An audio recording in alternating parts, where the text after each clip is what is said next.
Jesus não te exclui pelo seu erro. Pelo contrário, ele te inclui. Lá no livro de Mateus, capítulo 26, do verso 57 até o 75, nós vemos a história da traição de Pedro. Jesus Cristo estava vivendo um dos momentos mais tensos da sua história, mais difíceis.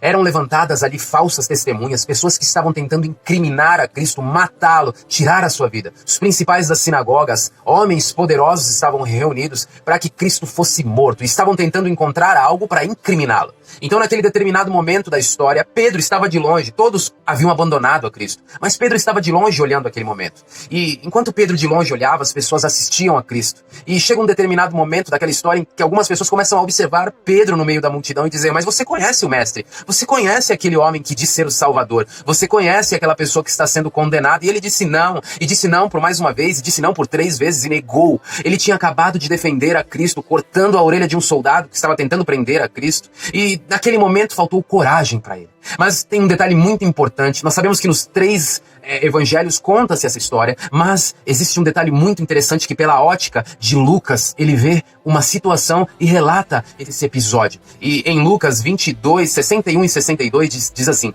e virando-se o Senhor, olhou para Pedro, e Pedro lembrou-se da palavra do Senhor, como lhe havia dito: antes que o galo cante hoje, me negarás 3 vezes. E saindo Pedro para fora, chorou amargamente. Em um determinado momento daquela história, em que Cristo, abandonado por todos os discípulos, Pedro de longe, ele sendo ali julgado e mentiras sendo levantadas para condená-lo, os seus olhos batem com os olhos de Pedro. Seus olhos encontram os olhos de Pedro. E ao invés de haver uma condenação, nós temos a convicção pelo caráter de Cristo que quando os olhos dele se batem, Jesus Cristo tem um olhar inclusivo. E como é que eu posso confirmar essa história para você? Se você depois ler no livro de Marcos, capítulo 16, versículo 7, diz assim: mas ide, dizei a seus discípulos e a Pedro, que ele vai adiante de vós para a Galileia. Ali o vereis como ele vos disse. Jesus Cristo ressuscita.